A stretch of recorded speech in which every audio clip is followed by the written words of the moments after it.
حضرة المكرمين والمحترمين، معاشر الفضلاء والكرماء، ومعاشر الأعزاء والأعزة، أيها الحاضرين والحاضرات rahimani wa rahimakumullah. Bilkhusus yang sama kita muliakan Ketua Majelis Ta'lim Masjid Jami' Nurul Jannah beserta para pengurus Majelis Ta'lim dan juga para pengurus DKM Masjid Jami' Nurul Jannah. Semoga selalu kita doakan beliau-beliau dalam limpahan rahmat dan keberkahan daripada Allah Subhanahu wa taala, dan semoga diberikan kekuatan keistiqamahan dari Allah Subhanahu wa taala. Ibu bapa hadirin hadirat jemaah Majelis Ta'lim Masjid Jami' Nurul Jannah, insyaallah semoga selalu kita sama-sama ada di dalam limpahan taufik hidayah, rahmat dan keberkahan serta kemuliaan daripada Allah Subhanahu wa taala. Alhamdulillahirabbil alamin. Bersyukur kita kehadiran Allah Subhanahu wa taala diiringi dengan kita sampaikan salawat dan salam kita kepada baginda Nabi besar Muhammad sallallahu alaihi wa alihi wasallam. Kembali malam hari ini dengan menggunakan nikmat-nikmat yang masih Allah titipkan kepada kita dan dengan diliputi oleh petunjuk dan pertolongan daripada Allah serta dengan berkat Rasulullah, maka kembali kita bisa duduk hadir i'tikaf di masjid ini, di majlis ini. Semoga ini jadi pengkafarah, jadi penghapus sebahagian daripada semua dosa-dosa dan kesalahan kita, dan semoga keberkahan dan kemanfaatan yang Allah Subhanahu wa taala sampaikan juga kepada siapapun orang-orang yang berhak atas doa-doa dan kebaikan amal saleh kita, dan semoga Allah Subhanahu wa taala menerima sebagai amal saleh apa yang kita lakukan malam hari ini, dan Allah karuniakan kepada kita ilmu yang penuh manfaat dan keberkahan, dan Allah Subhanahu wa taala kumpulkan nanti kita di yaumil akhir dalam kumpulannya para ulama, para salihin, para awliya ya Allah, dan Allah Subhanahu wa taala jumpakan kita dengan baginda Nabi besar Muhammad sallallahu alaihi wa alihi wasallam. Amin ya rabbal alamin. Bismillahirrahmanirrahim. Qala al-musannif rahimahullah taala nafa'ana Allah bihi wa bi'ulumihi wa bi'ulumi sayyid as-salihin wa bi'ulumikum fid darain amin ila al-qan wa qala radiyallahu ta'ala anhu. Syahdan bermula hakikat ikhlas pada istilah lughat atau bahasa, yaitu mencuci sesuatu yang bercampur dengan sesuatu yang lain. Maka apabila suci sesuatu itu daripada yang mencampurinya itu, maka dinamakan khalis, dan dinamakan perbuatan orang yang mencuci itu ikhlas, seperti firman Allah Subhanahu wa taala, yakhruju min baini farthin wa damin labanan khalisan sa'igan lisyaribin. Artinya keluar daripada antara kotoran dan darah akan air susu yang suci, yang sedap diminum bagi orang, yang sedap bagi orang yang meminum akan dia. Dan adapun hakikat ikhlas itu pada istilah syarak adalah sebagaimana yang disebut oleh Ibrahim ibn Adham rahimahullah ta'ala alaih. Setelah menyebutkan tentang keistimewaan atau fadail daripada sifat ikhlas, baik menurut Al-Quran ataupun menurut hadis-hadis Nabi, dan juga menurut perkataan para ulama salafus salih, maka kemudian musannif menyebutkan tentang arti atau makna dari ikhlas itu sendiri. Jadi ikhlas itu apa? Kata beliau, Syahdan bermula hakikat ikhlas pada istilah lughat, maksudnya makna ikhlas dari sisi bahasa Arab, yaitu mencuci sesuatu yang bercampur dengan sesuatu yang lain. Maka apabila suci sesuatu itu daripada yang mencampurinya itu, maka dinamakan khalis, dan perbuatan orang yang mencuci itu dinamakan ikhlas. Kita bagi dua, ya. Jadi makna ikhlas atau arti ikhlas itu, satu, arti ikhlas secara bahasa atau lughawi atau lughat.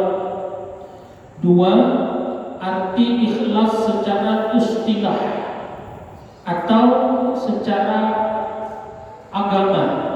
Jadi ada ikhlas secara makna bahasa, ada ikhlas secara makna agama. Nah, yang kita bahas malam hari ini yang pertama, yaitu arti ikhlas secara bahasa. Secara bahasa, ikhlas itu artinya adalah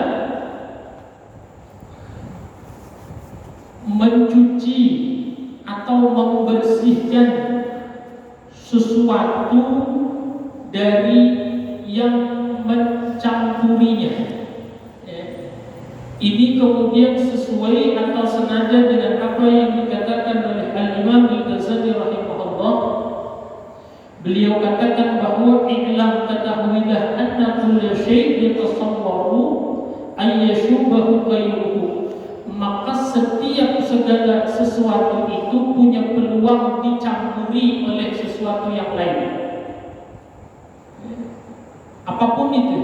Jadi segala sesuatu itu yatasawwaru, dia punya peluang, ayyashubahu, mencampurinya ghairuhu, oleh yang lain. Misalnya air, dia mungkin saja air ini dicampuri oleh benda lain. Misalnya kemudian air campur minyak atau apapun, misalnya air campur lagi kotoran, debu, air lagi campur dengan tepung dan lain sebagainya. Kemudian segala sesuatu, kata Imam Al-Ghazali, punya peluang dicampuri dengan sesuatu yang lain. Ya. Nah, lalu si ikhlas itu adalah bila sesuatu tadi yang bercampur tadi bersih dari yang mencampurinya, maka sesuatu itu dinamakan khalis. Jadi misalnya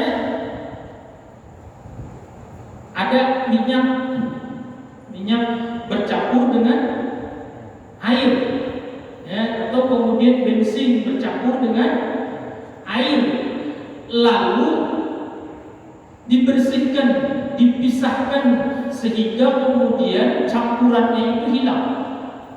Ya, yang tadinya minyak bercampur air, kemudian airnya dibersihkan atau minyaknya kemudian dipisahkan dari campuran air itu, maka minyak yang sudah bersih dari campuran itu tadi dinamakan minyak itu khalis. Apa itu khalis? Murni. Ya. Jadi minyak yang sudah tidak bercampur lagi dengan air dinamakan minyak itu dalam keadaan khalis atau murni.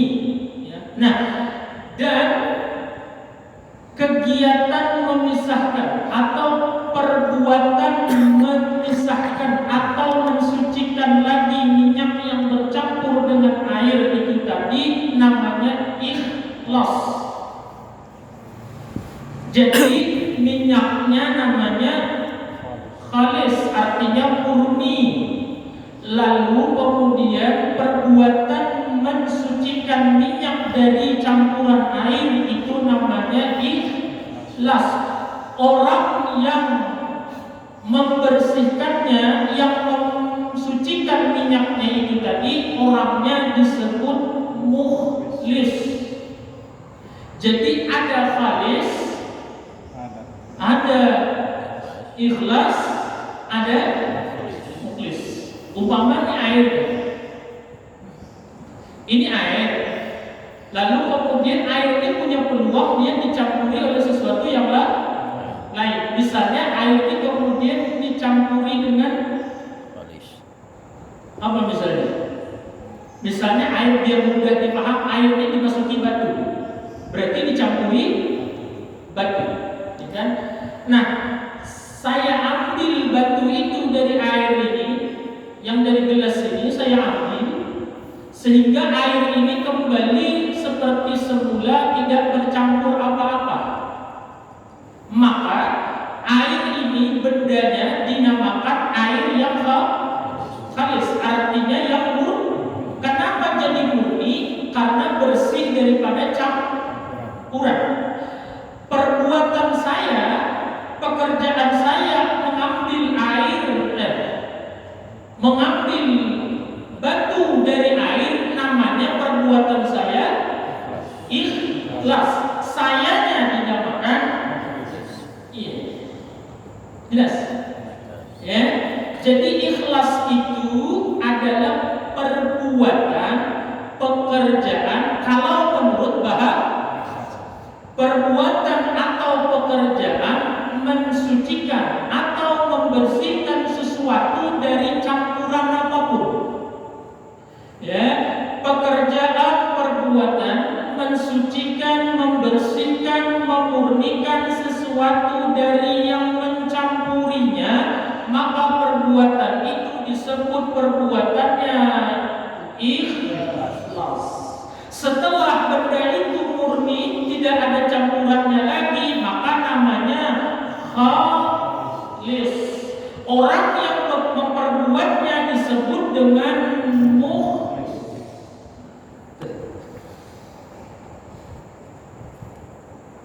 jadi bukan airnya yang ikhlas, bukan airnya, tapi pekerjaannya. Kalau airnya disebutnya khalis atau air murni, karena sudah terbebas dari segala macam bentuk campuran. Itu menurut Imam Al-Ghazali. Sama disebut musannif di sini tadi, bahwa kemudian ikhlas itu adalah mencuci sesuatu yang bercampur sehingga bersih dari campuran itu, maka perbuatan itu namanya ikhlas. Paham ya? Insyaallah ya, jelas. Nah, contohnya ini secara bahasa dulu ya, bukan makna ikhlas secara agama, tapi ini dahulu ikhlas secara bahasa. Nah, ringkasnya, mudahnya, ikhlas itu apa? Memurnikan. Kalau khalis, murni. Kalau orang yang memurnikan, dulu mungkin kalau pernah belajar bahasa Indonesia ini, tapi yang bahasa Indonesia jadi 78 ya. Kalau belajar di bawah ini nggak nyambung nih. Kalau ada kata diawali dengan me, berarti itu kata memukul.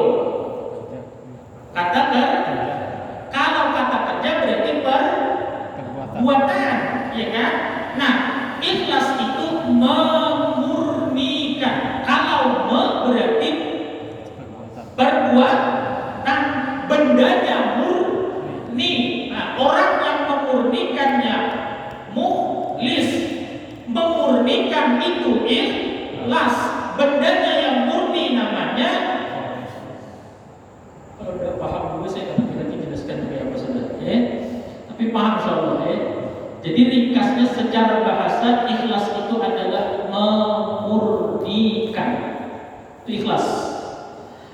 Contohnya di dalam Al-Quran, Allah Subhanahu wa Ta'ala berfirman surah An-Nahl, kata Allah Subhanahu wa Ta'ala, yakhruju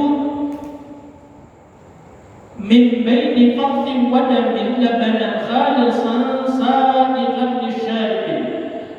Keluar, yakhruju min baini, di antara, min baini farthin, di antara kotoran, maaf ya, antara kotoran dan darah, itu air susu, labanan. Nah, Allah sebut labanan ini, susu ini khalisan, labanan khalisan, air susu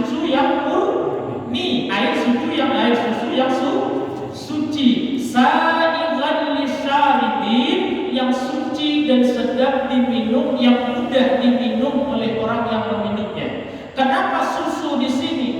Gini, jadikan maaf ya, baik dari hewan ataupun dari manusia yang namanya ASI. ASI apa ASI? Air susu itu dia keluar antara kotoran dan darah. Jadi antara darah dan kotoran itu di tengah-tengahnya itulah yang kemudian mengeluarkan ASI, air susu ibu ataupun manusia ke hewan dan kemudian. Nah, kenapa jadi Allah sebut ASI itu labanan khalisah, air susu atau susu yang murni? Karena dia walaupun antara darah dan kotoran, antara kotoran dan darah, antara saluran pencernaan dan pembuluh darah, tapi dia nggak bercampur dengan darah, nggak bercampur dengan kotoran. Ya, kalau misalnya ASI itu bercampur dengan darah, berarti najis. Kalau misalnya ASI itu bercampur dengan kotoran, ya berarti tetapi ASI tadi, yang air susu tadi, baik dari hewan ataupun dari manusia, walaupun antara kotoran dan darah, tetapi dia tidak bercampur dengan darah, tidak bercampur dengan kotoran, maka dia murni adalah air susu. Disebut oleh Allah di dalam Al-Quran susu ini dengan kalimat labanan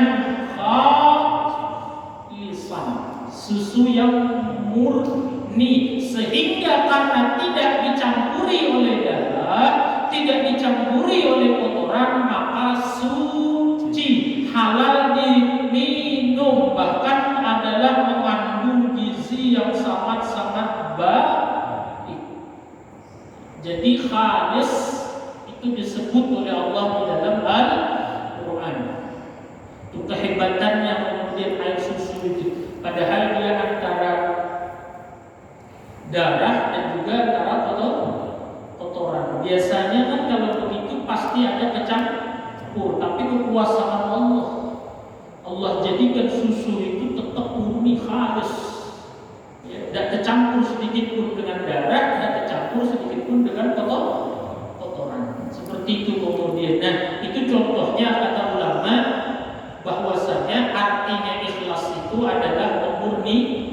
Setelah yang dimurnikan murni dari campuran-campuran yang lain, maka disebut dia khalis. Jadi kalau air putih ini air yang khalis, makanya minumannya air putih terus supaya utara khalis itu kulit itu tipis. Kalau bercampur berarti nggak khalis. Itu dia. Sudah paham sampai situ? Nah, lalu berikutnya, jadi ada khalis, ada mukhlis, ada ikhlas. Ada orang namanya mukhlis, tapi apa-apa pamer terus, nggak cocok dengan nama dia lakukan. Mukhlis artinya orang yang ikhlas. Kalau mukhlas, penyanyi. teroris. Mukhlas itu artinya orang yang diikhlaskan.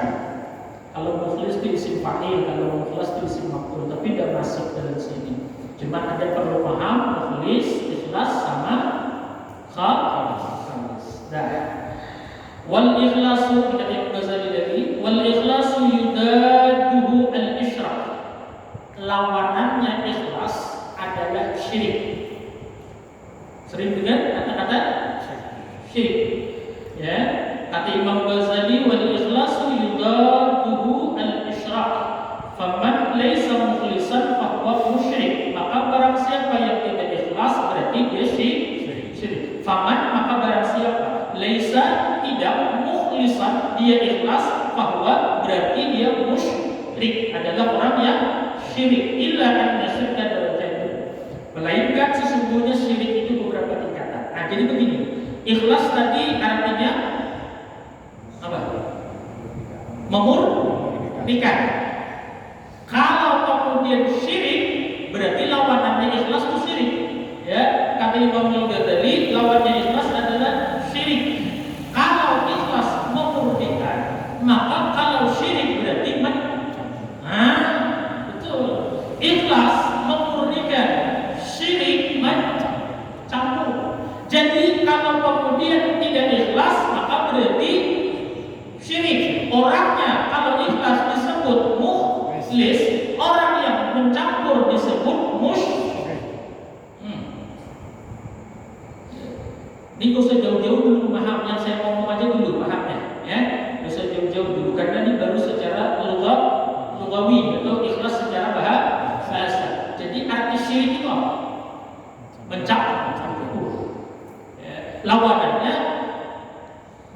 memurnikan, yaitu ikhlas. Jadi ikhlas syirik, syirik ikhlas. Duanya aja. Kalau nggak syirik berarti ikhlas. Kalau nggak ikhlas berarti syirik. Nah, perbuatan apapun kemudian ya orangnya ketika kemudian tidak ikhlas, perbuatan apapun orangnya yang nggak ikhlas maka disebut orangnya itu musyrik.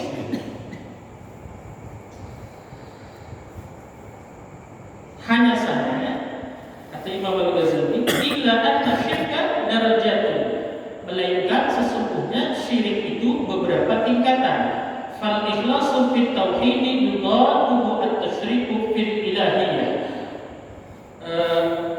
Maka ikhlas di dalam urusan tauhid lawannya adalah kesyirikan di dalam urusan menyembah kepada Allah.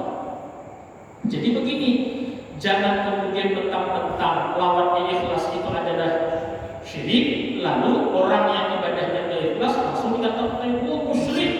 Enggak begitu. Makanya Imam Ghazali lanjutkan keterangannya bahwa syirik itu ada beberapa tingkatan.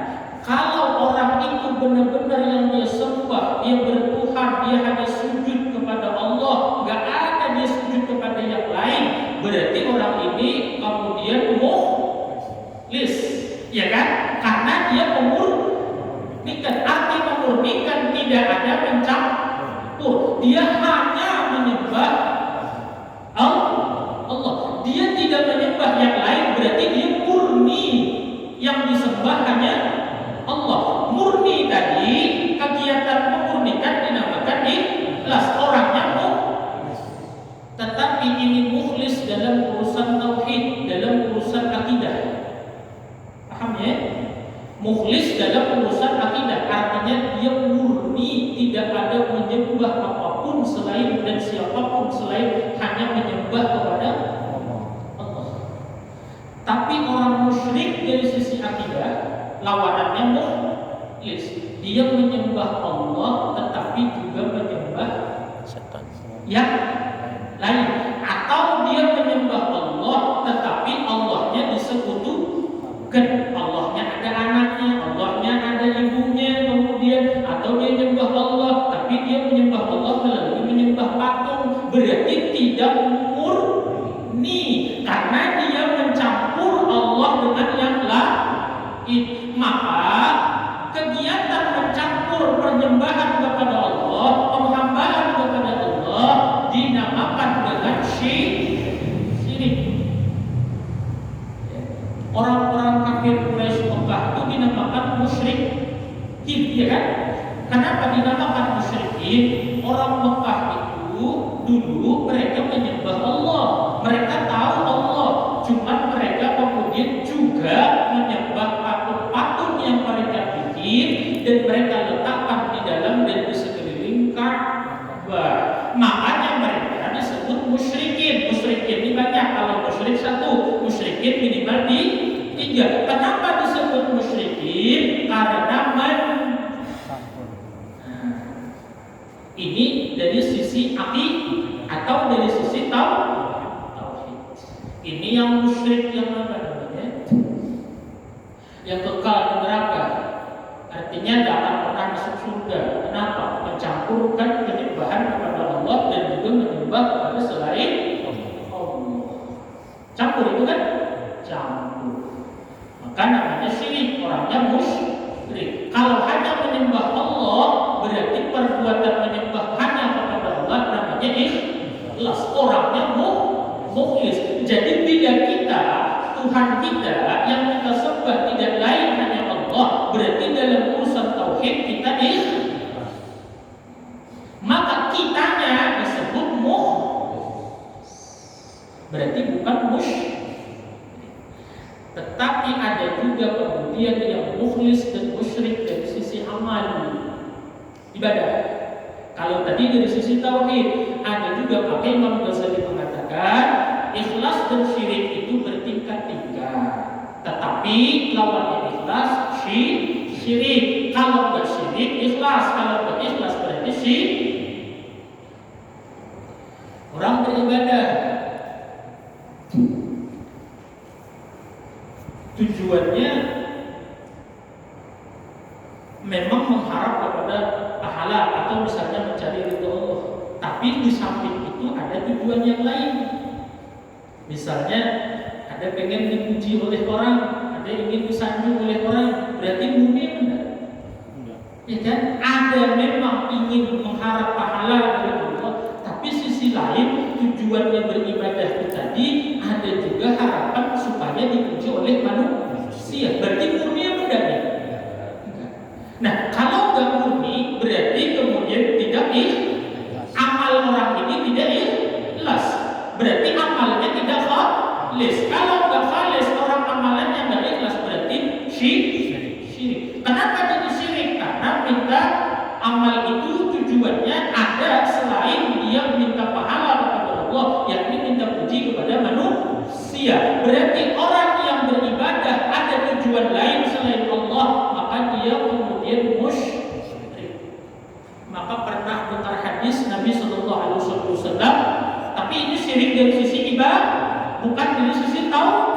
Orangnya tidak keluar dari Islam, orangnya tetap Islam, tapi ibadahnya musyrik atau ibadahnya syirik. Maka Rasulullah menyebut, Inna akhwafa ma akhafu alaikum asyirkul asghar. Yang paling aku khawatir, kata Nabi, dari segala yang aku khawatirkan kepada kalian wahai umatku adalah syirik yang kecil. Bila para sahabat nanya, wa ma syirkul asghar ya Rasulullah? Apa itu syirik asghar? Ya. Nabi menyebut riya itu syirik. Karena orang riya itu beramal tidak semata-mata karena mengharap dari Allah, tapi ada minta lihat, ada minta puji kepada manusia. Berarti tidak murni, maka wajar Nabi menyebutnya syirik. Maka orang yang riya disebut musyrik. Kenapa disebut musyrik? Karena bercampur. Perbuatannya, amal ibadahnya disebut amal ibadah yang syirik. Cuman Nabi membahasakan syirkul asghar, syirik yang kecil. Kenapa syirik yang kecil?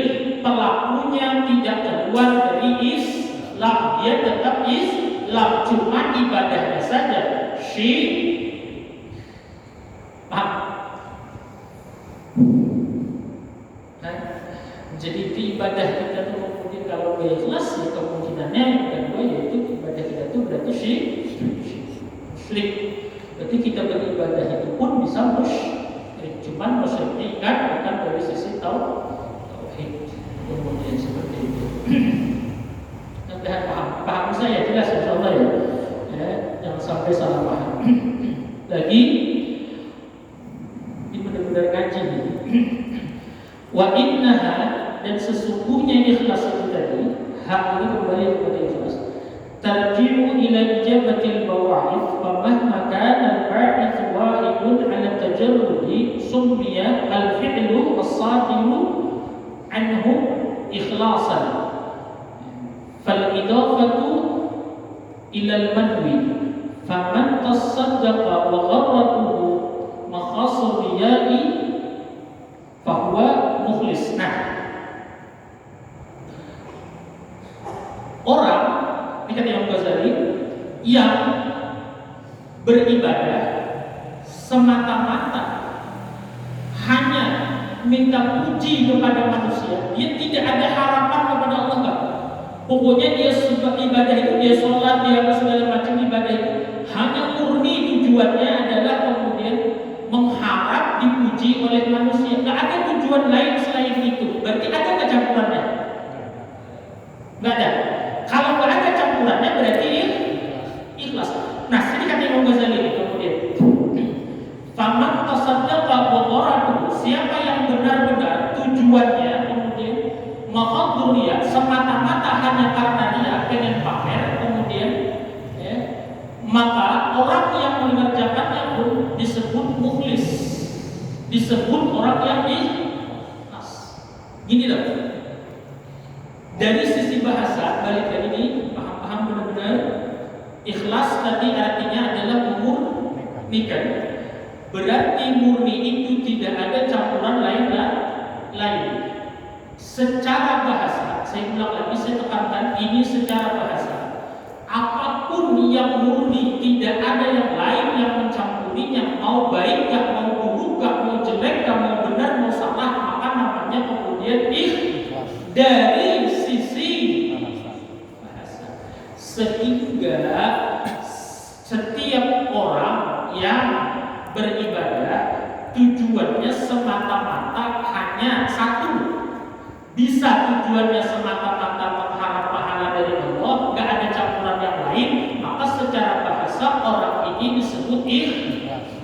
Ada yang ini ibadah semata-mata pengen pamer, gak ada campuran lain, semata-mata pengen pamer dia, maka itu juga namanya ikhlas. Kenapa ikhlas? Ikhlas riyanya, artinya semata-mata beramal karena yang itu pun disebut dari sisi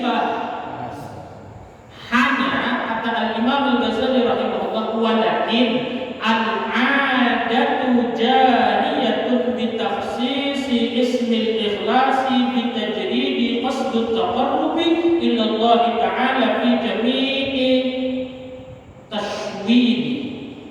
Cuma kata Imam Ghazali, adat kebiasaan kata ikhlas ini hanya digunakan untuk orang yang ibadahnya semata-mata tujuannya adalah Allah. Itu adat. Misalnya orang ini sholatnya ikhlas. Secara adat yang sering digunakan, yang umumnya digunakan, ikhlas ini memang adalah orang yang ibadahnya semata-mata tujuannya karena Allah.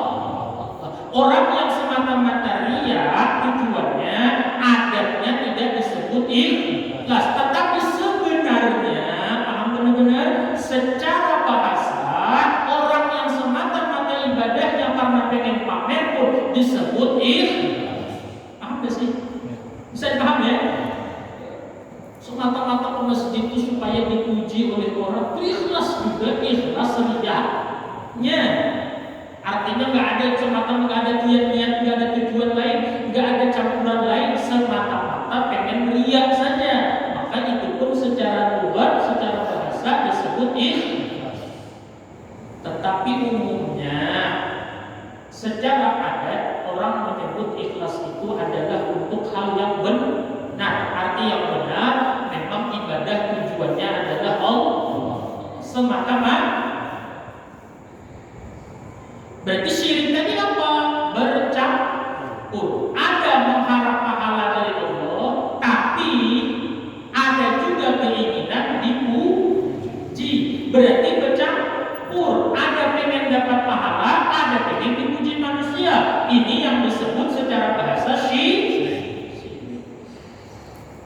Tapi itu secara bahasa, saya ulang terus nih. Secara bahasa. Nah, cuma kebanyakan kita ambil saja umumnya bahwa yang dinamakan ikhlas adalah ibadah yang semata-mata tujuannya Allah. Kalau yang riya nggak ikhlas, cuman kalau secara bahasa tetap bisa disebut kemudian ikhlas. Wa man kana ba'ithuhu, dan barang siapa pendorongnya untuk beramal. Apa kemarin saya sebut itu ya? Sebelum beramal.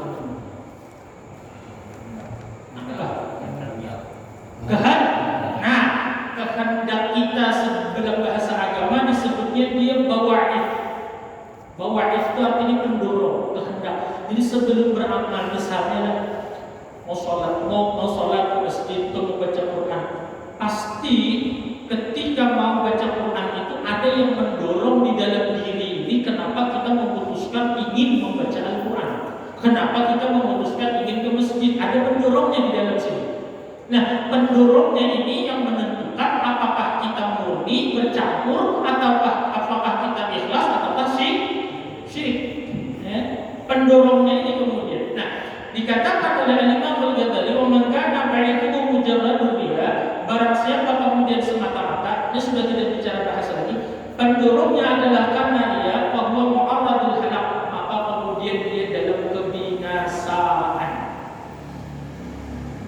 Orang tidak ibadah hanya yang mendorong dia, kehendak dia yang menjadikan penyebab dia untuk beribadah itu semata-mata dinilai oleh manusia, ingin dapat balasan dari manusia, bisa berupa ujian, bisa berupa penghormatan, bisa berupa pemuliaan, bisa berupa kemudian penghargaan dan lain-lain sebagainya dari manusia, maka orang itu disebut oleh Imam Al-Ghazali mu'arradul halak, ia di dalam kebinasaan.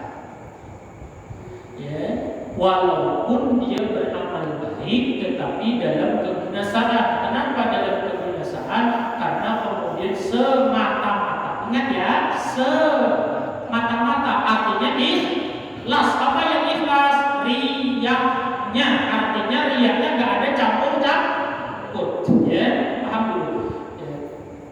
Wa aqallu, nah paling sedikit kata Imam Ghazali orang yang beramal semata-mata, saya ulang lagi ya, semata-mata hanya ingin dapat pujian dari manusia, nggak ada dorongan, nggak ada kehendak di dalam diri orang itu supaya dapat pahala dari Allah, nggak ada. Cuma dia beramal itu karena semata-mata ingin dapat pujian dari manusia. Itu kata Imam Ghazali yang paling jelek kemudian bagi orang itu adalah apa yang disampaikan oleh Nabi Sallallahu Alaihi Wasallam dalam hadis beliau. Apa kata Rasulullah? Innal mura'i yud'a yaumal qiyamah bi arba'i asamin. Nanti orang yang